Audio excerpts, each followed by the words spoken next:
நண்பர்கள் அனைவருக்கும் வணக்கம். இன்னைக்கு நம்ம இந்த வீடியோவில் பிஎம் கிசான் பயனாளர்களுக்கு புதிய அறிவிப்பு ஒன்று வெளியாகி இருக்கு. ஸோ அதை பற்றி தான் இப்போ நம்ம பார்க்க போகிறோம். இந்தியா முழுவதும் ஆண்டுக்கு 6000 ரூபாய் விவசாயிகளுக்கு 3 தவணைகளாக பிஎம் கிசான் திட்டத்தின் கீழ் வழங்கப்பட்டு வருகிறது. இந்த திட்டத்தின் கீழ் பதிவு செய்த விவசாயிகள் 17வது தவணைக்காக தற்பொழுது காத்திருக்கின்றனர். இந்த வகையான விவசாயிகளுக்கு வருடத்திற்கு 3 முறை தவணை தொகை வங்கி கணக்கில் நேரடியாக செலுத்தப்பட்டு வருகிறது.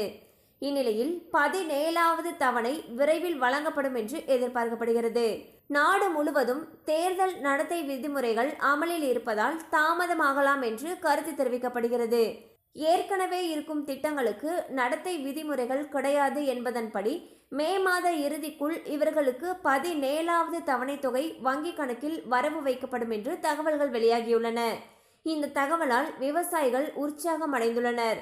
விவசாயிகள் தங்களுடைய கணக்கில் KYC விவரங்களை சரிபார்த்து முடிக்க வேண்டும். அதை செய்யாவிட்டால் அடுத்த தவணை தொகை பணம் கிடைக்காது எனவும் தெரிவிக்கப்பட்டுள்ளது. ஸோ பார்த்தீங்கன்னா பிஎம் கிசான் திட்டத்தின் மூலமாக இருக்கக்கூடிய பயனாளிகளுக்கு ஒவ்வொரு வருஷமுமே 6000 ரூபாய் நிதி உதவி வழங்கிட்டு வராங்க. இது 3 தவணைகளாக பிரித்து ஒரு தவணைக்கு 2000 ரூபாய் வீதம் வழங்கப்பட்டு வருகிறது. இந்நிலையில் 16 தவணை தொகைகள் விவசாயிகளுடைய வங்கி கணக்குக்கு வரவு வைக்கப்பட்டிருக்கு. 17வது தவணை தொகை வரக்கூடிய மே மாத இறுதிக்குள் சம்பந்தப்பட்ட தகுதியுள்ள விவசாயிகளுடைய வங்கி கணக்கில் வரவு வைக்கப்படும் என்று எதிர்பார்க்கப்படுகிறது.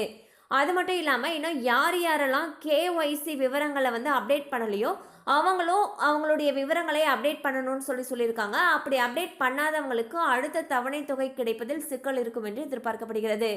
கண்டிப்பாக அந்த அப்டேட் உங்களுக்கு பயனுள்ளதாக இருந்திருக்கும் நம்புகிறோம். மேலும் இது போல் அப்டேட்ஸ் உங்களை உடனே ரீச் ஆகணும்னு நினச்சிங்கன்னா நம்ம சேனலோட தொடர்ந்து இணைந்திருங்கள். தேங்க்யூ ஃபார் வாட்சிங்.